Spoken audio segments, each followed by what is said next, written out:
Have you ever found yourself in a moment where the world seems to pause and a single event shakes your understanding of fairness and dignity? Today, I want to take you on a journey through such a moment, one that reveals uncomfortable truths about judgment, assumption, and the power of presence. Imagine walking into a luxury store, a place filled with sparkling glass displays, shimmering jewelry, and the soft hum of elegance in the air. The ambience itself whispers exclusivity. But today, that air will carry a tension far heavier than the scent of perfume. Our story begins with a black woman, confident and composed, stepping into this sanctuary of luxury. But what happens next is not the experience she expected. She is stopped not because of anything she did wrong, but because of the assumptions others make about her. This moment, frozen in time, challenges us to reflect on how we perceive others and how society often casts shadows before people even have a chance to shine. But what happens when the owner of the store walks in? The arrival of this key figure changes everything. Suddenly, the narrative that seemed set in stone begins to unravel. Today, we dive deep into this story of bias, dignity, and unexpected allies. Let's explore the layers beneath a single encounter that speaks volumes about us all. It was a bright afternoon when she entered the store. The sunlight streaming through the windows highlighted the gleam of luxury watches, designer handbags, and rare collectibles. The woman, dressed elegantly but casually, browsed the aisles with calm curiosity. She wasn't here to shop extravagantly. She was simply looking, appreciating the craftsmanship and the artistry. Then, as she approached a display of high-end handbags, a security guard approached her. Not with a warm greeting, but with a watchful, cautious stare. "Can I help you?" he asked, his tone laced with suspicion rather than hospitality. She smiled politely, replying, "Just looking, thank you." But the guard's eyes narrowed. Instead of welcoming her curiosity, his demeanor hardened. He asked for identification, questioned her intent, and followed her movements closely, as though expecting her to break some invisible rule. Why did this happen? What invisible line had she crossed? It is a reality many black women face in spaces where they are perceived as outsiders. The unspoken rules of belonging are often dictated by skin color, style, and preconceived notions. Here, in this luxury haven, the unwelcome gaze was a barrier thicker than glass. She felt the sting of injustice, but kept her composure. Her patience, grace, and dignity became her silent resistance against prejudice. This moment raises a question for all of us. How often do we judge others based on appearance before even understanding their story? How many people do we unintentionally push away with our assumptions? But the story is far from over. Just as the tension in the air thickened, the door to the store opened again, and the owner stepped inside. A tall, composed figure, the owner carried an air of authority and warmth that immediately changed the atmosphere. He noticed the interaction unfolding, a security guard questioning a customer in a way that felt off, uneasy. Without hesitation, he approached the woman and the guard. "Excuse me," the owner said firmly but kindly. "What seems to be the problem here?" The guard, caught somewhat off guard himself, stammered, "She was just browsing, but I wanted to make sure." The owner's eyes met the woman's, silently offering reassurance. "Here, everyone is welcome to browse," he said. In that moment that the dynamic shifted, the owner's presence was a shield, a beacon of fairness cutting through the fog of bias. He turned to the security guard. "We value every customer, and we do not tolerate suspicion without cause. Please apologize for any inconvenience." The guard nodded, chastened, and stepped back. The woman felt a wave of relief. She had been silently pleading for this moment of acknowledgement, this validation of her right to be there. But beyond the immediate relief, this moment is a lesson in leadership and empathy. The owner's decision to intervene disrupted a cycle of microaggressions that could have escalated into something far worse. It also showed that change is possible, not just by words but by action. How often do we find ourselves witnessing injustice and choose to remain silent? What power do we hold when we decide to stand up and intervene? The owner's role was pivotal. He reminded everyone in the room and all of us watching, that dignity belongs to all, regardless of background. This incident is not an isolated event. Unfortunately, countless stories mirror this experience, where Black individuals, especially women, are viewed with suspicion in spaces they have every right to occupy. Why does this happen? Research has shown that implicit bias, the unconscious attitudes or stereotypes that affect our understanding and decisions, plays a major role. These biases are shaped by cultural narratives, media portrayals, and systemic inequalities. For Black women, this often means being judged not for who they are, but for who society assumes they must be. Think about the countless times people are followed in stores, stopped without cause, or treated as threats simply because of their appearance. These microaggressions chip away at self-esteem and reinforce harmful divisions. But awareness is the first step toward change. By acknowledging these biases, we open the door to empathy and understanding. Moreover, stories like the one we've shared today illustrate that intervention and allyship can disrupt prejudice and restore dignity. It is a call to each of us to look beyond the surface, to challenge our assumptions, and to create spaces where everyone feels respected and valued. Imagine for a moment the woman's feelings in that store. She walked in, perhaps with excitement or curiosity, wanting to enjoy a moment of luxury or treat herself. But instead, she was met with suspicion. The security guard's questioning wasn't just an interruption. It was a jarring reminder that she was seen differently. This experience touches a deep, personal space inside many who face such prejudice.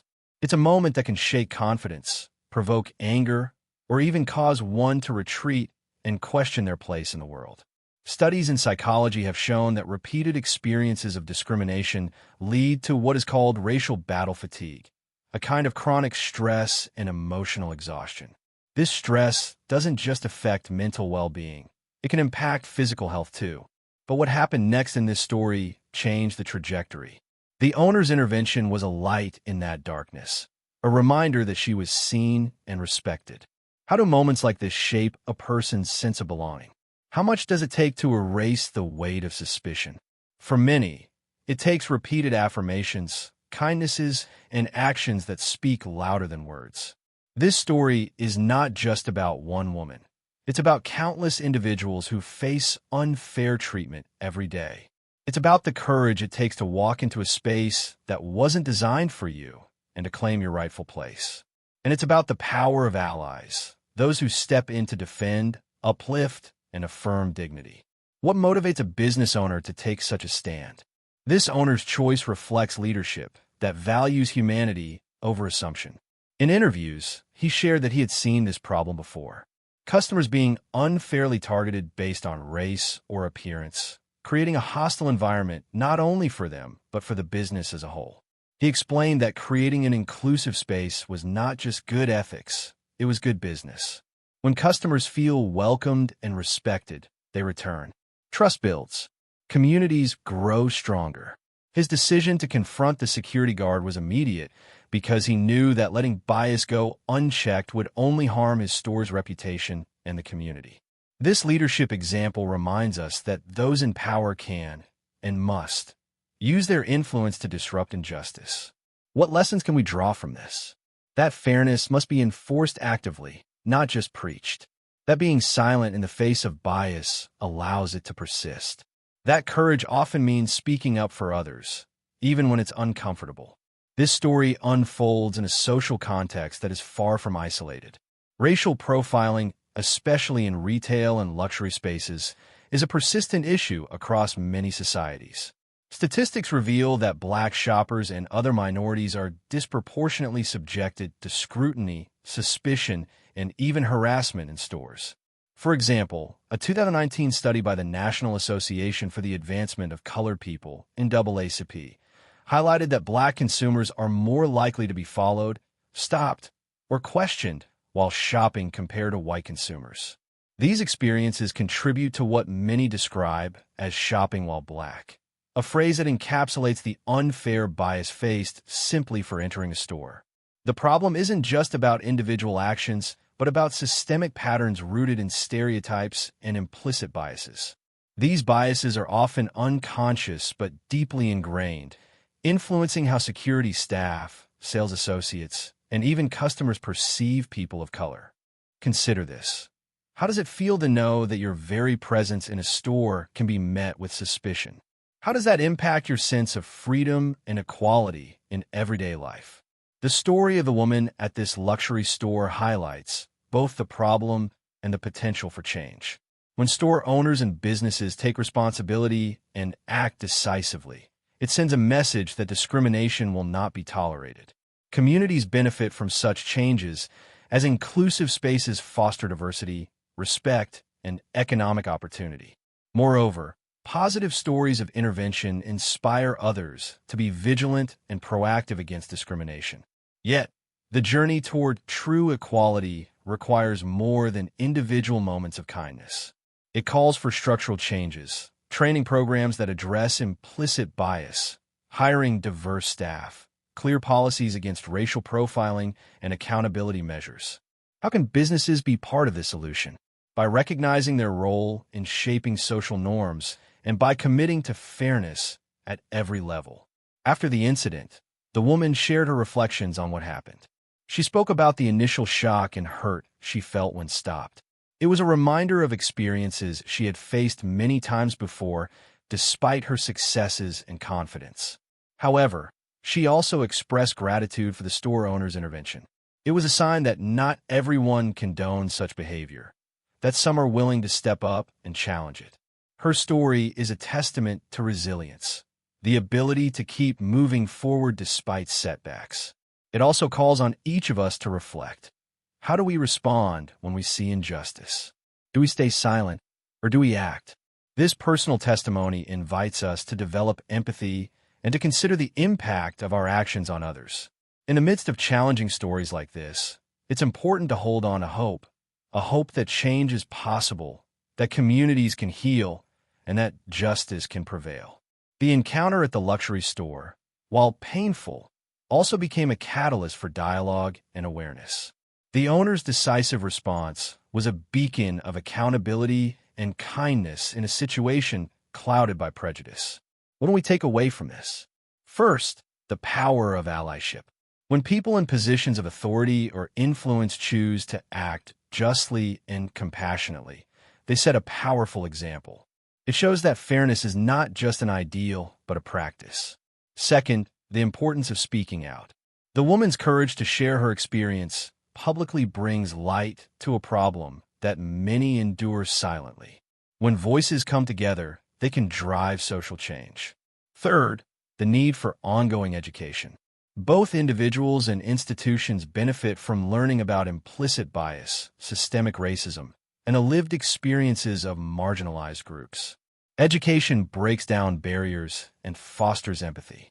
As we look ahead, it's crucial to remember that building inclusive spaces, whether in luxury stores, neighborhoods, workplaces, or beyond, is a shared responsibility. It takes commitment, humility, and a willingness to listen. How might each of us contribute? Perhaps by challenging our own assumptions, by calling out unfair treatment, or by supporting organizations that promote equity and justice. Ultimately, the story of the woman at the luxury store is more than an isolated incident. It is a reflection of society's ongoing struggle with prejudice and the promise of transformation through conscious action. Let this be a reminder. Every act of kindness, every moment of standing up for what is right, adds to the collective movement toward a more just and compassionate world.